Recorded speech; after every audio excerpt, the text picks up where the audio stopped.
Have you? I got to talk about what is probably my favorite news story of the last week or so. Have you guys been following the saga regarding the Munger dorm at University of California, Santa Barbara? Just the phrase Yes. Munger dorm is it's like a cellar door for me. Munger dorm. Do you think like anyone had the job? Because he was, for people who don't know, these are like a horrifyingly built, just like ADX Florence style dorms. Yeah. Built Like entirely. the story is like a Charles Munger is a 97-year-old billionaire who like Warren founded Buffett's partner. Berkshire Hathaway with Warren Buffett, and he's also sort of a bit of an architectural hobbyist. And he gave all this money to UC Santa Barbara, like with the proviso that they let him design the Munger dorm, because like they have sort of a student housing crisis on campus. They need more dorm room space, and this guy Munger came up with the Munger dorm that is, it's like a supermax prison for undergrads, basically. And I just like there's an interview with him now in the Santa Barbara Independent. Oh wait, no, it's in in the architectural record. So it says here, Charlie Munger, the 97-year-old billionaire who has been ridiculed for wanting to build a dormitory with thousands of windowless bedrooms at the University of California, Santa Barbara, came out swinging Monday morning. In a wide-ranging conversation with the record, he called his opponents, including a respected architect who resigned from the advisory committee last week, idiots. He said that he expects the 4,500-room building to be copied all over the country. Every other college will be jealous, he asserted. Munger said he hadn't decided how much of the building's $1.2 billion cost he will cover, but he said that it will be the biggest gift he has ever made. So it says here, UCSB is experiencing a severe housing shortage and is being pressured by area residents to build new dormitories. So Munger's plan for an 11-story, 1.68 million square foot housing block was greeted with open arms by the university's chancellor, Henry Yang, who called it inspired and revolutionary. The building will have 9 identical residential floors, each divided into 8 houses, with each house further divided into 8 8-person suites. Rows and rows of identical 10 by 7-foot bedrooms give the building in plan about as much variety as a sheet of graph paper, and only about 6% of the rooms have windows. Too many. Too many windows. Get rid of them. Yeah. I didn't know we were Think about all building the space Versailles that's being here. wasted. Yeah. You're going to create a class system between the window people and the non-window people. Put a completely sunproof shell around the entire thing. It says, speaking from his home in Los Angeles Hancock Park, which he designed himself, and which he said has lots of windows, Munger said that he based the dorm's design on the Unité de Habitation in Marseille by Le Corbusier. But Munger said that the building was too narrow to make that space interesting, so the whole thing didn't work worth shit. I've fixed that. We took Corbusier's errors and the errors in university housing and eliminated them one by one. Munger doesn't suffer fools gladly. In his most recent letter to shareholders of Berkshire Hathaway, the company he runs with Warren Buffett, Munger wrote that the worst attributes of bureaucracy should much more often be treated like the cancers they so much resemble. In other words, my way or the highway. So, one of the architects on the design review committee at UCSB resigned after after seeing the plans that they were about to go ahead with for the student housing. It says here, but Munger said of this guy, Dennis McFadden, he reacted with his gut like an idiot. He didn't look at the building intelligently. In particular, he said, McFadden didn't examine the models, which he said the chancellor would have happily shown him. Everybody who sees the models goes apeshit for them, Munger said. In response, McFadden wrote in an email that the floor plans of all levels and images of the digital models and renderings were sent to me in advance of the last meeting, as well as presented in the meeting by a representative of the design team. I understand the plans well and in detail. He says, during the long phone interview, Munger said that with a large brood of children and grandchildren, he is intimately familiar with university housing. He spent years and years, he said, trying to improve on what he's seen. So, I mean, I think basically what's going on here is that here's a 97-year-old billionaire who is sort of, he's sort of pulling back on his day-to-day duties at Berkshire Hathaway. And like, when you get to that age, you want to have a little fun. And for him, fun is torturing roughly 6,000 college students. Yeah, it's basically going to be Squid Game. He's going to like enroll as an undergrad to go to the Munger dorm. Just to enjoy it with all the other kids. Looking like Hans Moleman. Cowabunga, dude. No, my God, yeah. He's gonna get one of the fucking cells, and he's gonna be in the matching jumpsuit. He's gonna be student number one. Because he has reasoning for this, and it's that he wants the kids to spend as little time in their dorms as possible. He wants them to circulate, and he wants them to socialize. So I could just see him being like, "Hey kids, we're going to the rec room. We're gonna play some Parcheesi." I like red light, green light, 1, 2, 3.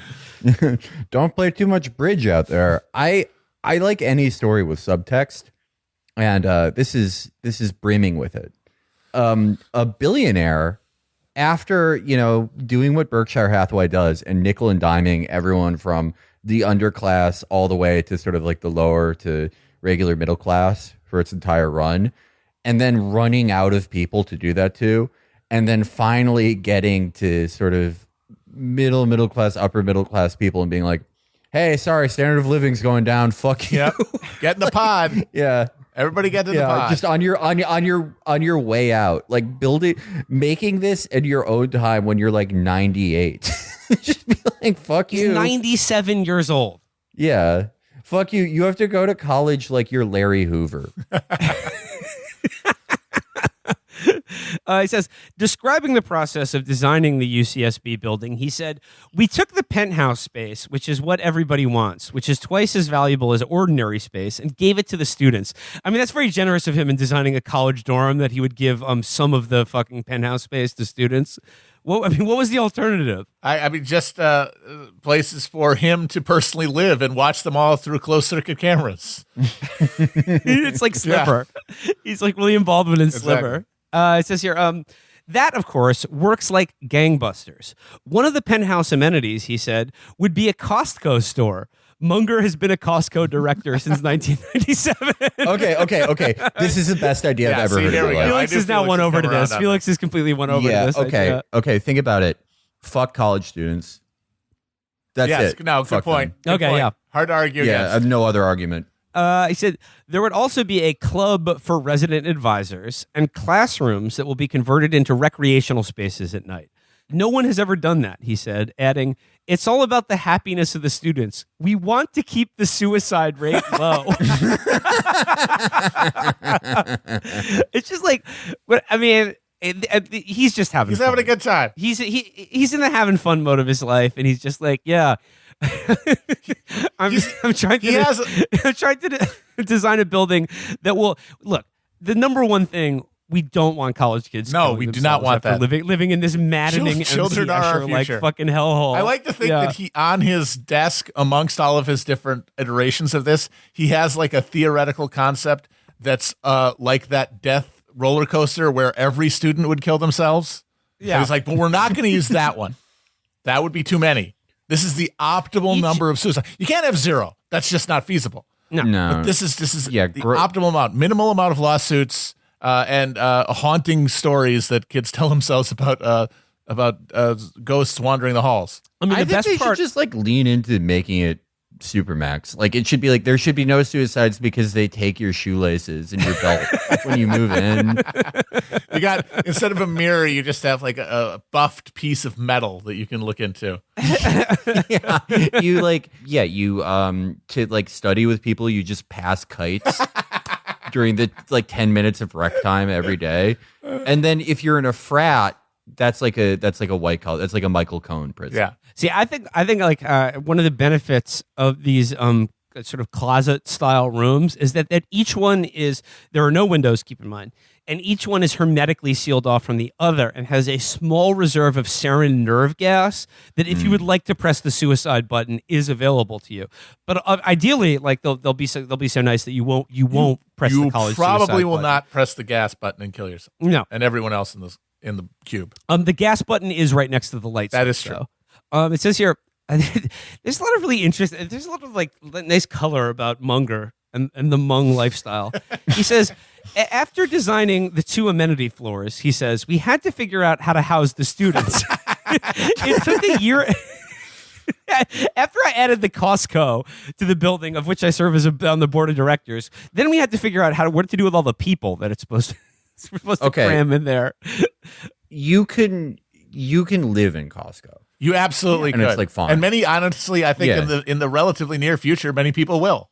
Yeah, but he says here, I think you could have an amazing, like, if you were. I wish I was born in 2002. I wish I was spending my first year of college at the Hmong right now. Could you says here, imagine? You could be just munging it up with your fellow mole people. Yeah. Okay. So you get back from your like white fragility / TV reviewing class, and you're like, oh, I need like a bunch of laundry detergent and some muffins. So you go to the Costco that's, by the way, in the lobby of the building you live in, and you have kind of a meet cute. Your cart rams into a I don't know what haircuts girls have. Let's say side bangs are coming back. She has side bangs. Okay. And you're like, oh, do you needed Costco's banana nut muffins too? And before you know it, you are in the morgue slot you live in, P and V, getting your shit wet in the Hmong. Getting For the tuned way in the that mung. college students probably, for the way that college students probably fuck now, which is probably like very lethargically when you consider reducing, lowering sperm counts and testosterone, Porn and everything, yeah. they're probably like, I mean, I don't really know what's going on, but I am assuming that they are starting SSRIs at younger and younger age. I'm assuming that the moment They come in a woman can Flintstones tell she's chewable now. pregnant. So yeah, I think so. Oh, I think before that, I think the second there's a heartbeat and you want to have the kid, if you like are liberal or just whoever, you just take a needle and just inject Wellbutrin into your womb. I think that's what happens now. I'm not sure. Don't correct me if I'm wrong. So like for that style of sex, the Hmong is fine. Yeah, you're not moving. You're barely moving at all. Yeah. It's just like 5 slow pumps. You might as well just be soaking. Yeah. I mean, like for me in college, it was always, it's always the hardest part is how to get a girl to come back to your to your resting tube. to the regeneration slot that I stand in between classes. Okay. It goes on. Could you have gotten a chicken bake in between going to the prison from Demolition Man where you sleep? No, you couldn't. Just a little bit more about Hmong here. He says, it took a year and a half for me to decide not to make more than one student sleep in the same room. Yeah, roommates? What? Yeah. I don't think so. I do not think so. That's the number one thing college kids complain about. Munger described the times in his life when he's had to share a room with unrelated strangers as, quote, awful. He even remembered sharing a sleeping bag with another Boy Scout, which we had to do to stay alive until morning, but which he hated. So I don't think you were in the Boy Yeah, Scouts. that was something else. I think the most evil man in your neighborhood did something very bad. He's designing a living space based on his fear of like having to like stick his hands in the ass crack and armpits of a guy to avoid hypothermia. And he's like, I don't want anyone having to go through that experience again, no matter what. You have to put on these Doc Martens and stomp on my ass or we'll both be killed. Once he decided that every student should have a single room, he realized we had a window shortage. So we just copied what Disney Cruises did. The way Disney does it, the window is really a television set. Those work beautifully on the ships, but I wanted to have a spectrum of sunlight. So with a curtain hanging over it, you couldn't tell if it was artificial or real. I figured out how to do that. Programming the lights to copy the sun was too expensive, so we will give the students knobs, and they can have whatever light they want. Real windows don't do that. That's true. That's true. You have to just deal with whatever sun is going to give you at that moment. You don't get to customize your light experience. Matt, do you remember the last time we toured London? The hotel we stayed in there had windows like that? Yes. Where they weren't windows, but they were just light panes that you could kind of dial in a sun amount. I felt like I was in a submarine.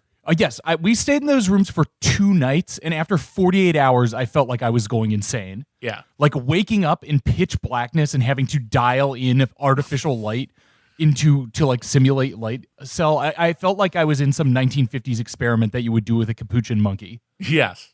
It was Now, crazy. Real Harry Harlow hours. It's not required, obviously. It's not this is not the heavy-handed the administration saying, like, oh, you can't have fun. It's not required, but it is highly recommended that before you move into the Hmong house, you start taking vitamin D supplements.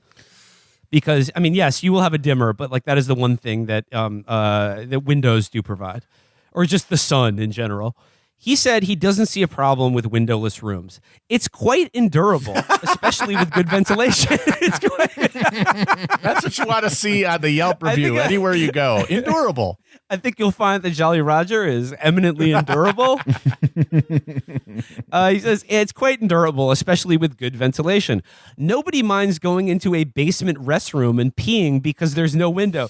Yeah, I don't mind peeing in a basement with no windows. I wouldn't like living there. I just love. He says these are about people like these are where kids are going to live for a year, and he's just like, yeah, nobody minds pissing in a basement. Munger rejected the claim made by some critics of the building that it lacks adequate means of egress. I'm a nut about safety, he said. There are enough exits to satisfy all of the codes, and they're way bigger than normal. He added, it's a sprinklered concrete building. Do you know how much loss there has been to fire in the history of sprinklered concrete buildings? Approximately 0. Then he spoke in terms of how the concrete for the building will be made in a factory under high pressure. So the building will last as long as the pyramids. You can't get that by pouring on site. In addition, he said, the extreme standardization will allow much of the building to be prefabricated, saving time and money. That is how they built the pyramids, by the way. So yeah, like, look, to save space, look, he's the nut about safety. So to save space, are there elevators or staircases in the building? No. There are no fire exits. There are no staircases. There aren't even elevators. But each room is connected to a pneumatic tube, which allows easy egress and access to multiple students unless 3 or more of them use them at the same time. Then the body tubes get clogged but it's a sprinkler building, so don't worry about fire. If you think about it too, the pyramids had their own version of Costco in it. They buried the pharaoh with everything that you get during your monthly Costco run. That's true. Holy right. shit. That's very true. He said that each of the building's houses will be co-educational, which is going to, quote, enormously improve the behavior of the males. I just... Yeah, why not? Yeah. Yeah. Because when you put men in windowless closets for hours and hours of a day at a time, it tends to improve their behavior. Men who behave badly will be given Nutriloaf. Nobody's ever done all these things in one place. I expect these buildings to sprout up all over America. His goal, he said, was to make life better for students, not to draw attention to himself. He said he doesn't even care what the buildings are called. Munger Hall won't help me when I'm dead, but all of the souls he collects through the Munger slots will help him when he's dead. On his journey to the Western lands, when he is buried in a sarcophagus, all of the students in Munger Hall will be buried with him. He says here, Munger described architecture as a kind of a hobby, particularly now that he's spending less time in the office. I'm almost 98 years old. They don't need me at Berkshire Hathaway every hour of the day. Dude, they don't need you anywhere. You shouldn't be allowed to do anything when you're 98. All. You are unnecessary. Stop contributing to the future. Just hang out. Just chill. Ugh. He says Munger asked what he has learned from the UCSB design process, said, what I learned was how stupid I was. Imagine taking years to decide that the kids should get their own bedroom. And asked about the controversy that has ensued since McFadden's letter was made public, he said, I'm surprised by how little controversy there is. Architects never agree on anything. So, I mean, I like when he said that, like, I expect these buildings will be built all over America. He's not lying. This is the future. This is the solution to the housing crisis. As long as Berkshire Hathaway is in charge of it. It's cube time. The cube moment is upon us. Surrender to the cube. I just like that he saw a documentary about the Stanford prison experiment and got the wrong idea. Like, what if you made the whole college like, out of the prison experiment? What if that was like, I mean, honestly, if you were one of the prison guards, that was one of the highlights of your college Absolutely. experience. Yeah, well, yeah, I got to beat the shit out It of was some fucking guy fun. for not making his bed. And that's the other part of this is that, yeah, like the RAs are revolving amongst the students and they get guns. The RAs are revolving among the students, but they will be doing the Milgram experiment to every one of their residents. Shot collars. yeah. There we go. No, Matt, you said earlier that he designed it on a submarine. I saw another news article that said that literally that. He said we took the maximization of available space that shipbuilders use, and like for instance, when the Navy builds a submarine, and applied that to a dorm Absolutely. that is not 3 miles underwater. The job where you have to volunteer for because you have to be a freak to want to do it.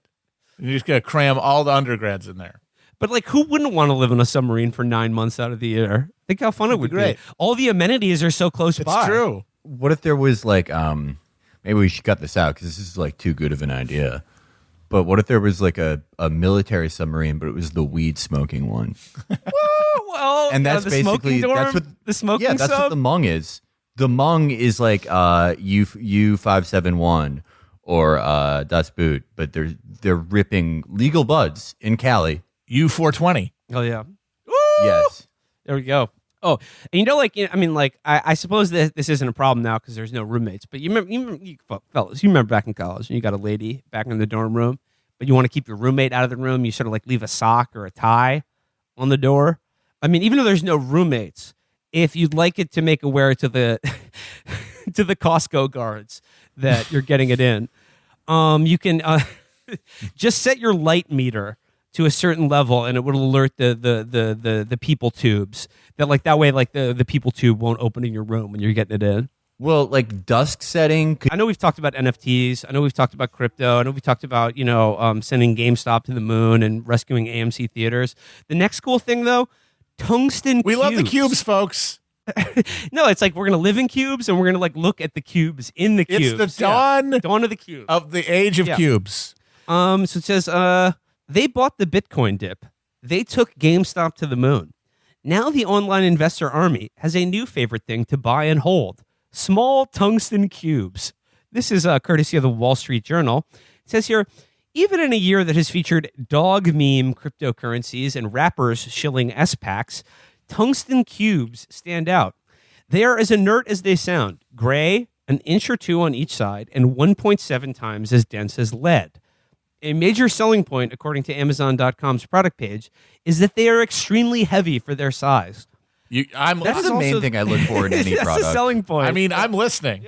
Yeah, no. If something isn't dense, I'm not buying it. I mean, think of the value. I mean, it looks small, but it's so dense that you're getting like You're getting so much more cube weight. for the dollar. Getting so much more weight. Yeah. Yeah, an equivalent cube made out of like cotton candy, you would be laughed out of the office. It would. I mean, like a 2-inch cube of tungsten weighs the same as the entire Hmong dorm at UC Santa Barbara. Wow. And then like when they finally do phase 3 of the Hmong dorm and shrink the Hmong and the students in it, then that's just another cube you have on your desk. You could fit all of the students at UC Santa Barbara in a tungsten cube that 1 foot in diameter.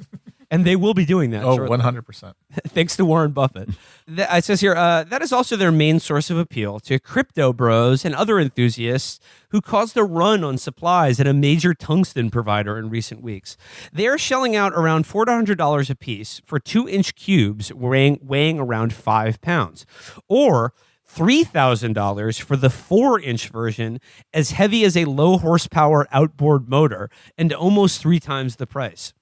While cube enthusiasts overlap with aficionados of ephemeral varieties of digital money prone to heart-stopping swings in values, their new paperweights, given their density, are almost the most tangible things on Earth. Tungsten has one of the highest tensile strengths and melting points among metals. Drew Morris, a 35-year-old Florida lawyer at a blockchain intelligence company, bought his 1.5-inch cube after friends came across it on Twitter and in Telegram group chats. He found the density mind-blowing. I keep it on my desk as a reminder of what motivates me. Keep going, keep working, said Mr. Morris, who also invests in cryptocurrencies. One day I'll be able to upgrade to a larger size cube.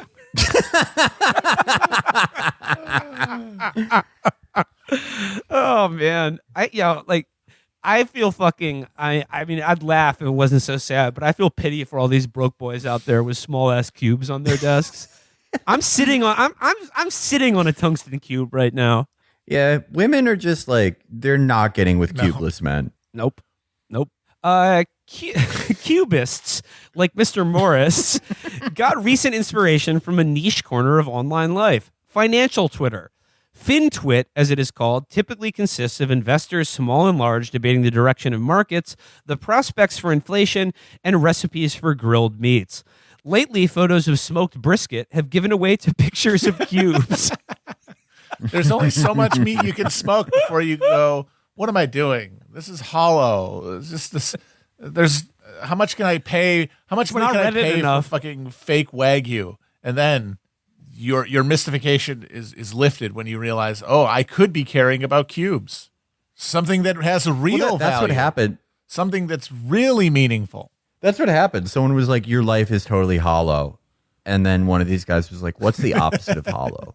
Density. What's the densest thing I could buy? You say that. There's a really good quote about that later in the piece. It says, hold on a sec. Nick Carter, founding partner at the blockchain-focused venture capital firm Castle Island Ventures, describes himself in his Twitter bio as the original tongue pillar. I'm density pilled. I'm based in density pilled. He said that the physical heft of the cubes contrasts with the intangible nature of crypto markets. We're just deprived of physical totems of our affection, so tungsten fills that hole in our hearts, he said. Okay. I just like to back up a second. He says, we're deprived of physical totems of our affection. Previously, that would have been described as spouses, partners, or children. But even if you're just talking about like guys who are on their hustle and like focused on their money, like these guys' money is in a digital wallet somewhere. You can't put that on Instagram, but you can put a dope ass cube out there to show them how like, see this cube? This symbolizes a bunch of Shiba Inu coins. I love this. So tungsten fills that hole in our hearts. It fills the fucking cube hole. It's not. It's square. It is a square hole. Oh man! Imagine having a cube-shaped hole in your soul big enough that the only thing that will fill it is the densest metal on the planet. Well, you guys, the other story about this, right? That there's a company they're auctioning off the rights to a giant cube. Yeah. That will be got to in the article in a second. But before we get there, it says demand intensified after Niraj K. Agrawal, director of communications at Coin Center, a nonprofit cryptocurrency research and advocacy group, posted a joke mock-up of a faked Bloomberg news story claiming crypto traders were behind an imaginary global tungsten shortage. I'm going to be buried with my cube, probably, said Mr. Agrawal. It will be like a pharaoh buried with his possessions, so the cube will have a place of honor. And there is a photo that accompanies the piece of Mr. Agrawal staring at the cube on his kitchen counter. And he's looking very sort of ponderously at the cube that he has. Cube enthusiasts often describe them in quasi-mystical terms. You kind of start wondering about gravity and the forces of nature, and it can send you on an out-there wandering experience, said Rabbi Michael Karras, an Albany-based Jewish day school teacher who uses the Twitter handle The Bitcoin Rabbi. He owns a 1.5. Felix, stop fucking around with these alt accounts. You're tricking the fucking Wall Street Journal, man. I do like that they are just like, like the old joke of them like reinventing buses all the time. Yeah. Well, they're sort of backdooring their way into religion. You just like invented religion. We just did that. They reverse engineered Stonehenge, but that's a bunch of boring ass stones. This is just one nice cube. Stonehenge isn't even dense. No, it's remarkably porous. Yeah, that's why that religion isn't around anymore. The fastest growing religion in the world, guess what they worship? The cube. Guess what? They walk around every year. Yeah, these guys are on their. They're just speed running through like polytheistic, like tribal religions, and they're already almost up to Islam. It's amazing. Like that's the power of the blockchain. It's much more efficient. Last time it took them like a few thousand years to invent Islam. This time, like how long has like Silicon Valley been around? What, like 40, 50 years? It's amazing. Not bad. The 5 cubes of Islam. He goes, it's kind of like a disconnect between what your eyes are seeing and what you're feeling and what you expect from something that fits in the palm of your hand, he said. There is a rallying cry. We like the cube. That's a play on the phrase, we like the stock, often used on sites such as Reddit's Wall Street Bets to show support for buying shares of GameStop Corporation, AMC Holdings, or other meme stocks. We like the cube. We like the cube. We like the cube. Oh, and here we go, Matt. Midwest Tungsten recently launched an NFT of a 14-inch cube weighing almost 1,800 pounds. Buy an NFT, and you can visit the cube once a year. On social media, the company requested photos of the cubes in their new homes. Is it only a cube? The firm tweeted. Okay, they've done it. They made Islam already. They have created the Hajj. That's They have pilgrimage. created the fucking Hajj to the fucking Kaaba. They have done it. But they're No doing troll the the Kaaba, Hajj. They're man. doing the Hajj Yes. in like Michigan. Where it always belonged, honestly. I mean, yeah, kind of. Every year, every year, crypto traders make the Hajj to touch the cube. Yeah, they invented Islam again. He goes here, we have a pretty interesting fight going on internally. Whether or not someone is actually going to be able to pick that up, Mr. Matuszewski said. Midwest Tungsten also sells tungsten spheres. Oh, get out of here. Fuck Get that off. shit out of here. Oh my God. Bullshit. disgusting. Crap. Yeah. The tungsten sphere would be funny because it like rolls off your kitchen counter and then just like falls through your foot into your basement because of how dense it is. Yeah. Yeah. Just killing Well, no, it every says here- pet in your house with your sphere. It says here, Midwest Tungsten also sells tungsten spheres. Mr. Morris, the Florida lawyer, isn't much interested. We like the cube, he said. So that's 2 stories about our exciting cube-based future. I'm ready for it. I'm ready to eat cubes, collect them, live in one. It's all going to be good. What would you do if you like on Christmas or the new winter cube holiday? Instead cube of, solstice. like getting a cube solstice. What if instead of getting a new cube as you expected, your beloved, your spouse, got you a sphere? What would you do? Oh my god! I mean, I would immediately go on Reddit and share the story to "Am I an asshole?" I would. Then I would call a lawyer. Call a lawyer immediately. The cube solstice is going to be a great holiday though, because it's the perfect shape for fitting down chimneys. Cubes. Just Father Cube drops cubes down the chimney of all good boys and girls. I have to say, people are always saying things are getting worse and we're stuck and everything's like a shitty copy of a copy. Mm-hmm. Like you keep saying that, yeah. Yeah, but like the average density of objects is up so much since when we were That's kids. huge. People really take Yeah. that for granted when they talk about social progress.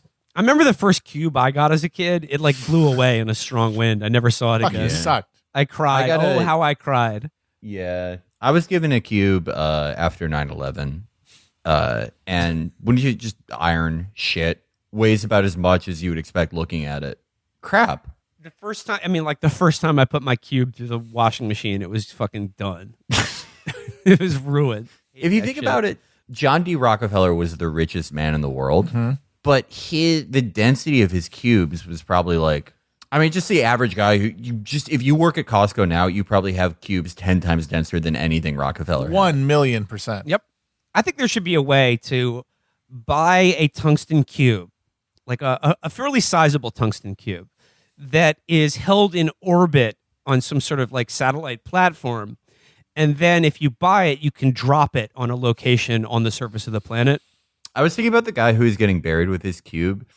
And what if they lower him into the ground using some type of military equipment because there's so many cubes in his tomb. And then he finally, the thing we always talked about in cartoons that no one ever did, you dig a hole in America and you pop out in China due to the strength of his cube. Someone Then in China. Wait. Then China would have his cubes. Oh man, this is okay. We can't let him be buried with the cubes. No. Got to keep the cubes in a secure location. You know, to cross the river Styx, it's often said that you would place 2 tungsten cubes over the eyes of a dead person when you bury them. So let's pay the ferryman. So there we go. Cubes.